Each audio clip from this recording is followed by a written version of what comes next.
ពិភពលោកនេះមានមនុស្សជាច្រើនដែលមានសមត្ថភាពឬរូបរាងប្លែកខុសពីមនុស្សធម្មតាអ្នកខ្លះកើតមកមានលក្ខណៈពិសេសពីធម្មជាតិខណៈអ្នកខ្លះទៀតបានបំបែកកំណត់ត្រាពិភពលោកដោយសារភាពអស្ចារ្យរបស់ពួកគេខាងក្រោមនេះគឺជាមនុស្សចម្លែកនិងគួរឲ្យភ្ញាក់ផ្អើលបំផុតចំនួន6នាក់នៅក្នុងពិភពលោកទី1 Robert Wadlow បុរសខ្ពស់បំផុតនៅក្នុងប្រវត្តិសាស្ត្រ Robert Wadlow គឺជាបុរសដែលមានកម្ពស់ខ្ពស់បំផុតក្នុងប្រវត្តិសាស្ត្រពិភពលោកគាត់កើតនៅក្នុងសហរដ្ឋអាមេរិកហើយមានកម្ពស់រហូតដល់ទៅ 2.72 ម៉ែត្រមូលហេតុដែលធ្វើឲ្យគាត់មានកម្ពស់ខ្ពស់ខ្លាំងបែបនេះគឺដោយសារក្រពេញអរម៉ូនលូតលាស់ក្នុងខួរក្បាលដំណើរការខុសប្រក្រតីនៅពេលគាត់ដើរតាមផ្លូវមនុស្សគ្រប់គ្នាតែងតែឈប់មើលដោយការភ្ញាក់ផ្អើលស្បែកជើងរបស់គាត់មានទំហំធំខ្លាំងហើយត្រូវផលិតពិសេសសម្រាប់គាត់តែម្នាក់ឯងការរស់នៅប្រចាំថ្ងៃក៏ពិបាកដែរព្រោះសម្បីតែទ្វារផ្ទះឬរថយន្តធម្មតាក៏តូចពេកសម្រាប់គាត់ដែរទោះបីជាគាត់មានរូបរាងខុសពីមនុស្សទូទៅក៏ដោយ Robert Wadlow ត្រូវបានគេចងចាំថាជាមនុស្សសុភាពរាបសារនិងមានចិត្តល្អទី2 Jayuti Amke ស្ត្រីទាបបំផុតក្នុងលោក Jayuti Amke ជាស្ត្រីដែលមានកម្ពស់ទាបបំផុតនៅក្នុងពិភពលោកនាងមានកម្ពស់ប្រហែលត្រឹមតែ62សង់ទីម៉ែត្រប៉ុណ្ណោះទោះបីជារាងកាយតូចខ្លាំងក៏ដោយនាងមានភាពល្បីល្បាញទូទាំងពិភពលោកនិងបានចូលសម្ដែងក្នុងកម្មវិធីទូរទស្សន៍ជាច្រើនពេលមនុស្សឃើញនាងជាលើកដំបូង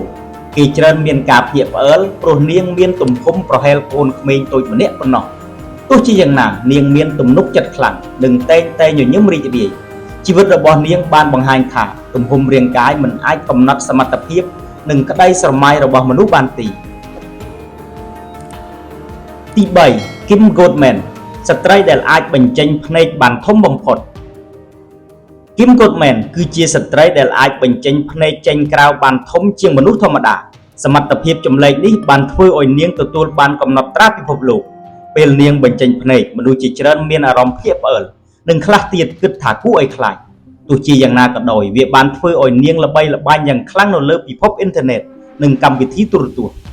នាងបានបង្ហាញថារាងកាយរបស់មនុស្សអាចមានលក្ខណៈប្លែកៗដែលមិនធម្មតាទី4 Paul Carson បុរសស្បែកពណ៌ខៀវ Paul Carson គឺជាបុរសដែលមានស្បែកពណ៌ខៀវប្លែកពីមនុស្សធម្មតា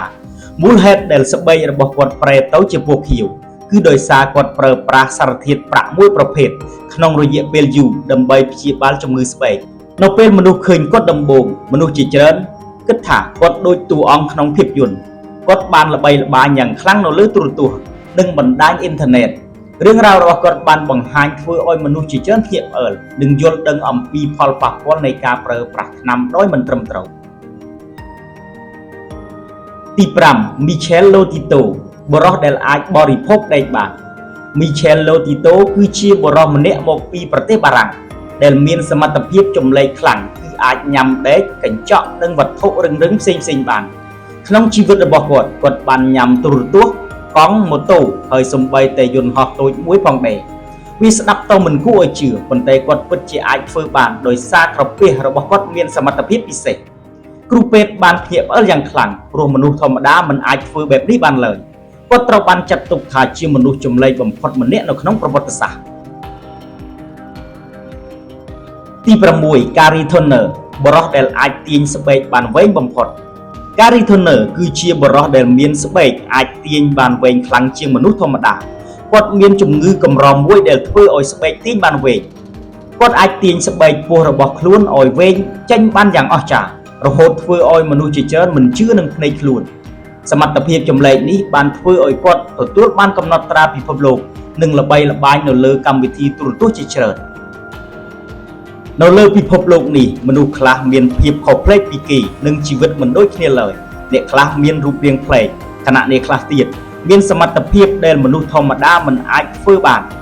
ទោះជាយ៉ាងណាពួកគេក៏នៅតែជាមនុស្សដែលមានបេះដូងអារម្មណ៍និងតម្លៃដូចយើងដែរដូច្នេះយើងមិនគួរមើលងាយសើចចំអកឬរើសអើងអ្នកដទៃដោយសារតែភាពខុសប្លែករបស់ពួកគេឡើយផ្ទុយទៅវិញយើងគួររៀនគោរពស្រឡាញ់និងទទួលយកភាពខុសគ្នារបស់មនុស្សគ្រប់រូបព្រោះភាពខុសគ្នានេះហើយដែលធ្វើឲ្យពិភពលោកកាន់តែមានន័យនិងស្រស់ស្អាត